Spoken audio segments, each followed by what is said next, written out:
नमस्कार. आज पण बघा आपल्या स्ट्रॉबेरीच्या शेतात चालू आहे. काल सुद्धा आलेलो. काल हे कडेला असे डाम ठोकून घेतलेत.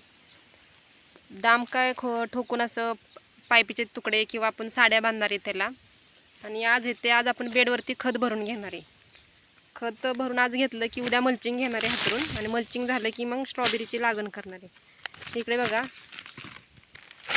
इकडे आपलं खत म्हणजे एकत्र करायचं काम चालू आहे बघा. या बाजूला हे सगळं आपण बेडवरती खत भरून घेणार आहे आज. आणि ते मी माती म्हणजे त्याच्यावरती ते परत झाकणार आहे मी. बघा आपलं मिक्समध्ये खत टाकणार आहे आपण. कलर बघा आपल्या खतांचा कसलं भारी, एकदम छान वाटतंय. हे बेडवरती आता आपण भरून घेणार आहे. वातावरण बघा किती छान आहे. काल होता थोडा पाऊस, आज पाऊस नाही आहे. निळं स्वच्छ आकाश आज पण.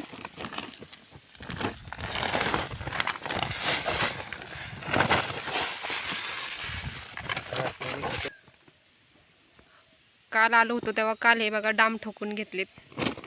पूर्ण शेताला आपल्या चारी साईडून घेतलेत डाम ठोकून. कारण की रानातली जनावरं म्हणजे अशी आत येऊ नयेत म्हणून त्यासाठी हे पूर्ण असं पॅक करायला लागते स्ट्रॉबेरी लावायच्या आधी.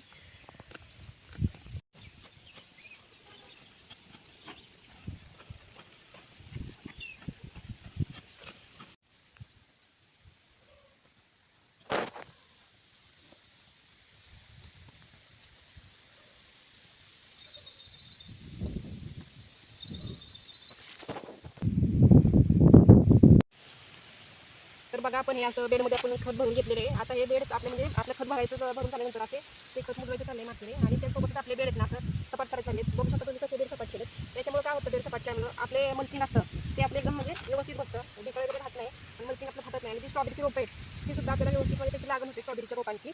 आता बेड आपले सपाट करून झाले, हे खत झाकून झाले की नंतर आपण थोड्या वेळाने ड्रीप हाताळणार आहे. आणि ड्रीप हातून झालं की उद्या लगेच आपण मल्चिंग हाताळणार आहे त्याच्यावरती. बघा तुम्ही बाकी सुद्धा बेड असे सपाट केले. आणि बेडची उंची पण तुम्ही बघू शकता किती असं फुटावरती किंवा काय त्याचे उंच केलेत बेड.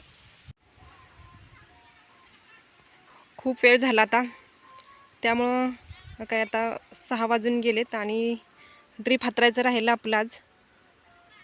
फक्त पाईप वगैरे जोडून ठेवला आहे. उद्या आता सकाळी येऊन ड्रीप घेणार हातरून आणि नंतर मग मल्चिंग हातरणार.